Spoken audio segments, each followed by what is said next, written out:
Hi, Rayne. Okay, how you doing? I've got your workup right here. I don't know. There was no questions or comments. So let's just go ahead and jump right in to take a look at the work. Okay, Sir Alexander Fleming discovered penicillin. So we have medicine maker. I think that's a really interesting tagline. Definitely. Um,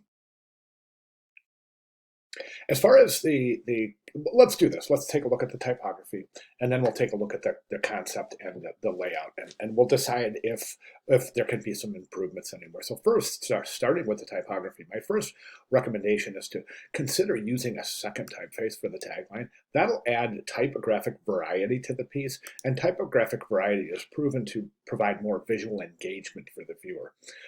So I would recommend considering that you add a second typeface here, preferably a sans serif typeface. As far as the main type, Sir Alexander Fleming, your kerning looks pretty good.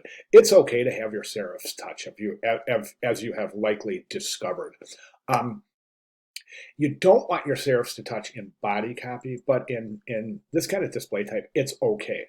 Now, being that this is kind of set up with the pill doubling as the eye, and I think that's a good conceptual plan. However, based on the pill, um, acting as a visual substitute for the eye, we can't really take a look at this and say, okay, this needs to be kerned or this kerning could be more effective, right? So the first area we see to gauge the kerning is this space right here.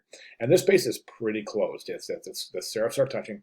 But based on this space here, I think there's some other areas that need to be adjusted. For example, this area right here is pretty wide. This area here is, again, is pretty wide. You're good here. You're good here. This is pretty wide. This is pretty wide, and this is pretty wide. So you're good through that. Everything needs to be current except the space between the A and the L, the X and the A and the N. Everything else needs to be a little bit tighter. This is much better. However, the space between the L and the E and the M need to be closed down a little, as well as the space between the N and the G. Medicine Maker, I think, looks pretty good.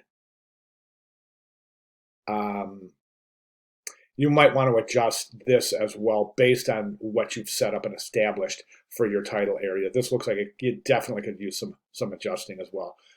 And just, I'm not going to go through each space here because we spent 2 weeks on the rules of kerning. So just review your rules of kerning and definitely apply to this piece. Okay, as far as that for typography, okay, that I want to move to concept now. I think this is a good concept. As far as execution goes, I think that the color, this red color here, um, well, I'm not real sure about this color, the contrast between the blue and the red. Now, first of all, I would like to know the reasoning behind the blue, and I'm sure that you have covered that in this week's discussion.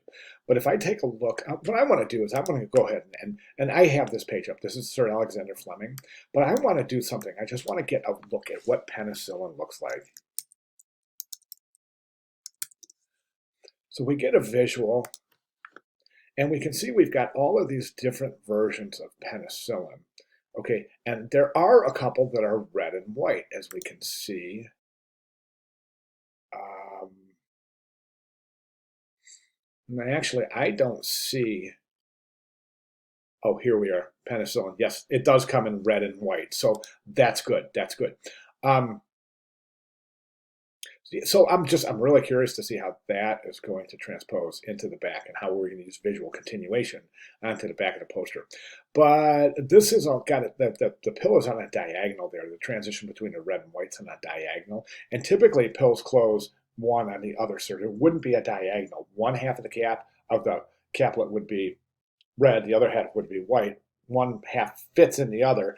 So I don't think that diagonal is representing reality. You might want to check on that. As far as the layout itself goes, now I've talked about this a lot since week 2, and my advice to all students is to stay away from center aligned type while we're studying typography. Now, when you transition into your professional career or in your own personal work, you can use center aligned type, But for when practicing and learning typography, my recommendation is not to.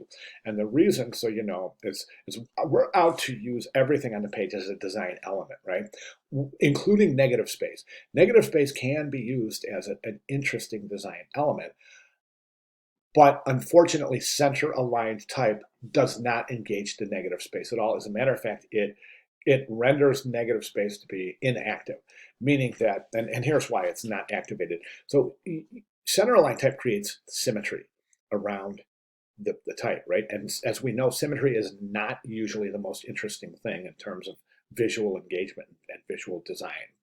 So in order to be able to activate the negative space, I would recommend that we just stay away from this center alignment. Okay. I also wouldn't stack this. I would think Sir Alexander Fleming on one line. Okay, so maybe right here, Sir Alexander Fleming, and then right at the last, aligned with the G, right aligned medicine maker under that. So your configuration looks like this: Sir Alexander Fleming, medicine maker.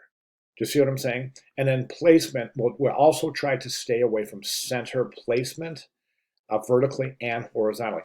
Think of the rule of thirds. I mean, it's proven, and it has been for centuries, that placing things in the center of a composition is not the most interesting solution. And the rule of thirds is as old as visual well, almost as old as visual as old as the study of visual communication anyway. So think about the rule of thirds. And then I would consider recomposing. What happens here is, watch the eye. Remember we talked about saccadic movements, and saccadic movements also apply to compositional rules. So right now we're going like this. The eye is going from here, here, then it goes over here. So it's kind of an unusual jump that we don't have a left margin or a right margin to establish this good solid anchor of consistent placement, right? So this is, and then we jump over here. So we kind of go from here to here, then we jump over here. And now what this would do, this configuration, Sir Alexander Fleming, is that we would be able to take a look at it and absorb it in one fell swoop, one saccadic eye movement instead of three. Okay, so as I said, now on one line with the tagline, we can take a look and the whole thing is absorbed. With these three lines of type, we have three saccadic movements: the initial, then Fleming, then medicine maker. Okay, I hope my comments make sense. It's a pretty interesting concept in design, the saccadic movements, and it's really applicable to every area of visual communication. So I think it's really important to think about that. If you have any questions at all, please let me know. But and I'm also interested in your color choices. I think that the black type on the blue is really stark.